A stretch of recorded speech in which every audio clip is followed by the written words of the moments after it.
guys, welcome back to my channel. So for today's video, we're gonna be reviewing this palette and it's from Beauty Glaze. And actually guys, super total na ito sa akin. In-order ko siya last April 9 and I got it last April 22. So almost 2 weeks rin yung tinagal ng delivery neto. Kaya ako ito kinuha guys kasi naghahanap ako ng colorful eyeshadow since wala ako noon. And yung mga palette ko kasi puro mga mga warm tones. Wala siya mga colorful eyeshadows. Tsaka may classmate ako na nag-suggest na gumawa ako ng yellow eyeshadow look. Eh wala akong yellow eyeshadow. So naghanap ako, nag-search ako online, and una kong napili is yung Beauty Glaze, yung parang dami siyang pan. And ganun yung bukasan niya. But based dun sa mga review, there are some shades that are off. So, parang napaka-useless lang ng ibang shades niya. So, eto, nakita ko to. And madaming nagsasabi na etong palette na to is dupe siya ng James Charles X Morphe palette. Ito na yung kinuha ko. Iba kasi mga preference natin about the palettes. There are some persons na ayaw nila na masyadong powdery. Yung iba naman, okay lang na powdery sa kanila. Basta, nandun yung pigmentation and nandun yung expectation mo sa palette. So, gusto ko siyang i-try. And, eto na siya, guys. Ay, oh my god. So, ayan. May plastic pala siya. So, ito yung itsura niya, guys. Which is, tignan mo. Ang ganda ng itsura niya. Makikita mo pa lang sa pan na parang pigmented niya. And, as you can see, almost similar siya ng James Charles X Morphe palette. But, there are some rows na wala. Gusto ko tong matay. As you can see guys, hindi ko pa talaga siya as in ginalaw. Wala pa siyang thumb mark. So, gusto ko na sabay-sabay nating itest to. So, first, gagawan ko muna siya ng swatches per rose. Pasensya nyo na kung medyo maitim ako kasi, you know, kung nakafollow kayo sa mga social media accounts ko and sumali kasi ako ng sayaw and super bilad ako doon, kaya super nangitim ako. Yung swatches natin is paganto siya. Yung texture niya is super smooth. Yung smell niya guys, wala, naamoy ko yung karton. Hindi naman bothering yung amoy niya. And hindi ko na masyadong i-explain kung ano yung mga nasa likod. Kayo na bahala mag-search sa kanya. But it's 24 months. And it says that it is cruelty-free, which is super nice. So, ito yung first shade. Matte to, matte. Ito, mga matte sila. Okay.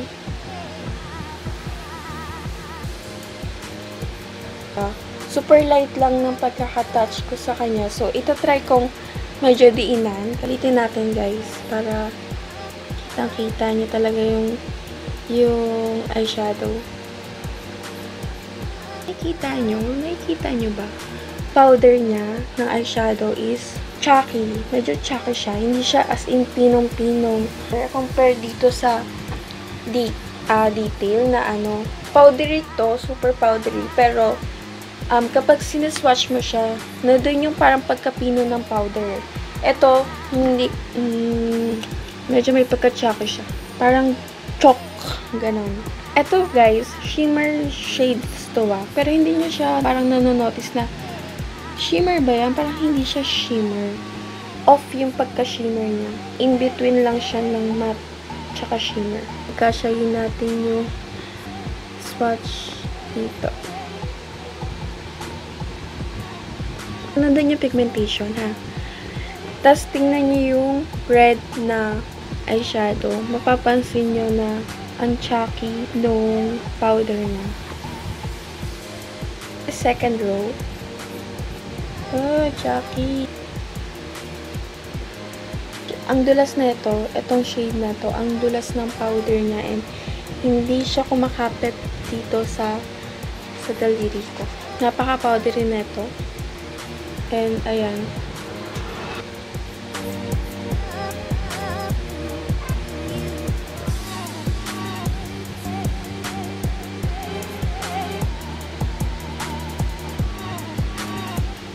na siya kasha. Meron pang dalawang row na natitira. So, dito ko na lang ilalagay yung the rest. Ito tayo sa pinaka-colorful or pinaka-hinihintay nating shade, which is the yellow. Pag dinip mo siya ng finger mo, mararamdam mo na super powdery niya and sobrang dali lang niyang maubos.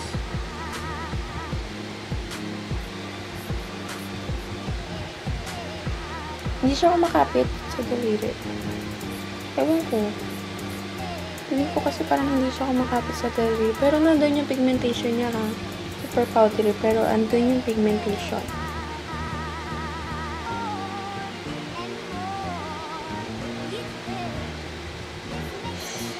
Oh, ang chucky. Oh my god. Yung shimmer shades, okay yung powder niya. Hindi siya chucky katulad ng mga matte shades. Ito matte to ah. Kasi ito shimmer to. Okay yung ano niya. Yung powder niya. Hindi siya chucky tingnan.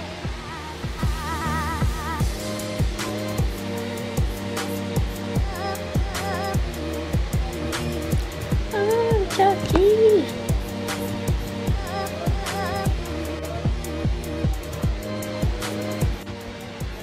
Kita niyo ba yan? Yung nag-fall out.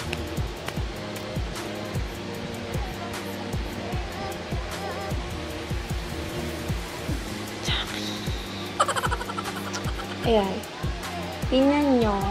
Yung, there are some mattes na ang chucky ng powder niya. Lalo na yung ito oh. Ayan oh. Kitang-kita nyo guys. Yung mga shimmer shades, hindi siya nagpa-pop. Hindi siya as in pop na pop. Pero sa presyong 360 ko kasi ito nabili and 90 pesos yung shipping fee niya. Yung total niya is 450 tapos ganito karaming shades. Kapag beginner ka, okay pa to. Okay pa to yung mga gantong beginner na eyeshadows. Pero kapag, 'di ba? Kapag ano ka na, into makeup ka na talaga. Tapos ganyan yung type ng powder mo. Hindi ko alam. Siguro sa swatches, ang chucky niya tingnan. Pero titingnan natin dito sa mismong actual eyes natin. Kung okay ba siya. Kung sa swatches lang ba siya medyo tagilid. Okay lang naman sa akin guys yung powdery. Basta wag yung masyadong powdery. And kapag masyadong powdery guys, kasi kinokontrol ko siya para hindi masyadong maaksaya yung mga powder na natatapon. So, super light lang na pagkakadip ko kapag powdery siya. Tapos, gusto ko, kapag powdery, nandun yung pigmentation. Pero ayoko ng chucky niya tingnan. Kasi kapag chucky yung chucky ba? Ewan ko, basta yun, parang chalk, ganon. Basta yun. Kapag ganon siya, kapag biniblend mo siya, guys, alam yun? Kasi kapag pino yung powder, maganda yung pagkaka-transition niya. Pero kapag chucky yung powder, hindi siya as in blend. Kumbaga, there are some areas na may buo-buo pang ano, may super kapal na eyeshadow, tas yung kabila light, ganon yung magiging itsura mo kapag chucky yung eyeshadow mo. So, ayan, dagal ko na, masyado na ako madaming nasasabi dito sa eyeshadows palette na to.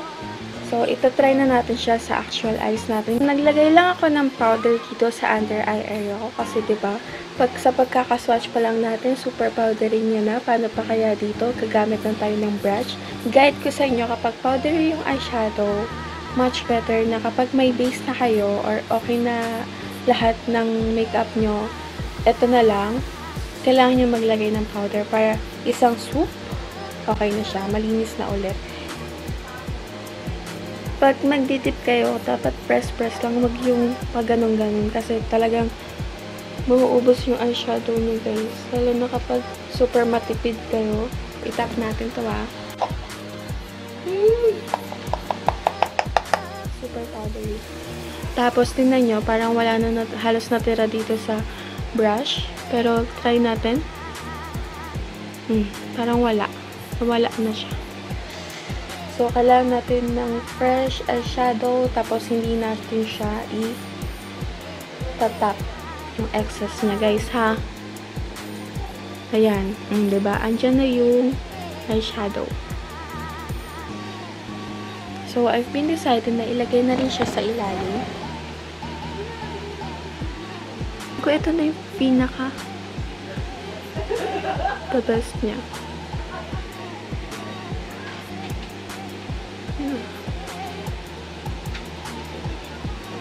Yan na yung best niya, guys. Hindi na, wala na siyang build up pa. Ito na yung pinaka todong yellow as in.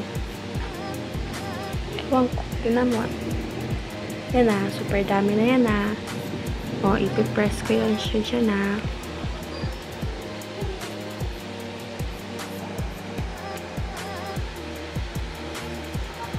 Okay naman yung pigmentation niya. Masyado kasi mataas yung standards ko kahit na mura lang siya. Ewan ko, feeling ko parang hindi ako marunong mag-makeup kapag ito yung gamit kong eyeshadow. So, I'm just using that same brush lang, no? Para, good.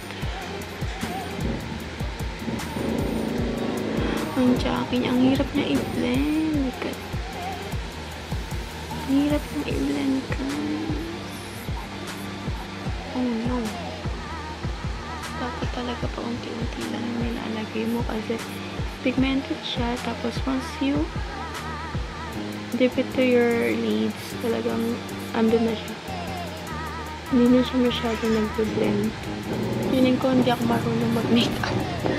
Try natin itong orange. Kasi wala nang mas dark pa siya. Wala nang dark, yellow. Pangat ka mag-mix ng kulay. Kailangan ma-mix natin ito kasi parang nabigla siya sa pagka-green. Ay, naku, nawawala yung mga ibang eyeshadow once I dip another eyeshadow. Like, yung orange na wala na naman siya. So, kailangan mo ulit mag-dip. Ay, powdery. Oh my God. Ang hirap. Ito na mo.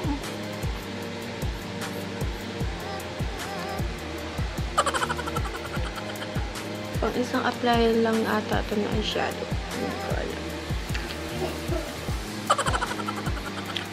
Next, ay stress ako. Chucky. Chucky. Siguro, kakailanganin mo sa palette na to ng technique kung paano mag-blend. Kita niyo ba yung pink na yan, guys? Tingnan mo, oh my God, ang Chucky talaga niya. Stress ako. Nandun yung pigmentation eh, pero pag blending, siguro dahil din sa base niya, kaya siya pangit yung pagkaka-blend. God, ano nangyari? Wala, parang hindi ako marunong mag-eyeshadow. Lagyan natin ng mas dark. Oh! Kita niyo pa yan? Pag ganun ko pa lang, oh. Powdery na. Pag tinap mo naman, wala yung tingnan nyo. Tingnan nyo yan. Oh. Hindi siya kumakapit sa lids ko. Tapos, pag biniblend mo siya. Bakit ko tingnan? Ulitin natin siya, ha? Kasi nawawala eh. My God. Ulitin ko ba? Tingnan. Uy, marunong ako mag-apply ng eyeshadow, ha? Pero ba't ganito? Bahala na. Try kong i-blend yung edge.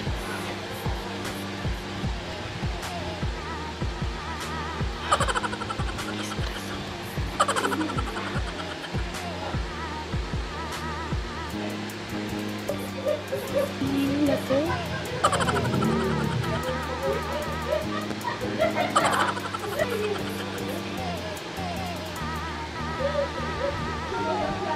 Ika-cut crease ko siya. So, ayan guys. Kapag cut crease na ako and medyo eyeliner ko naman kasi yan kaya okay lang na medyo magulo. So, yung gagawin ko is babalik na rin ko lang yung pagkaka-eyeshadow na. Pag nagpa-packing to guys, okay siya. Pero pag piniblend mo na,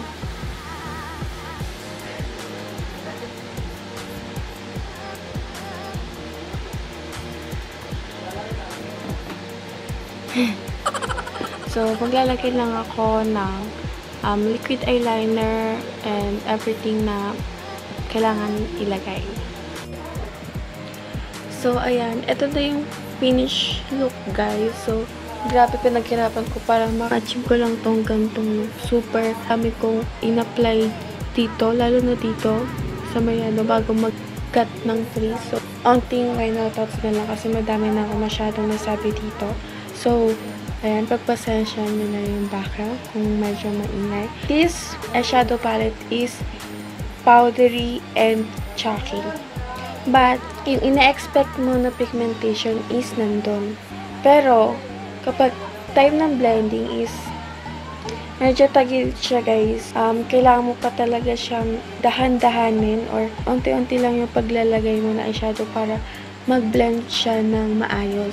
For the beginner, okay lang naman siya. Sa akin, okay din naman siya. Kaso, siguro medyo matatagalan ako kapag gagawa ko ng isang makeup look. Pero, sa price na ganito, tapos ganito karami, tapos napaka-colorful na eyeshadow, okay na siya para sa akin. Hindi ko lang alam kung iba sa inyo. Kasi iba-iba naman tayo ng mga preference on different makeups eh.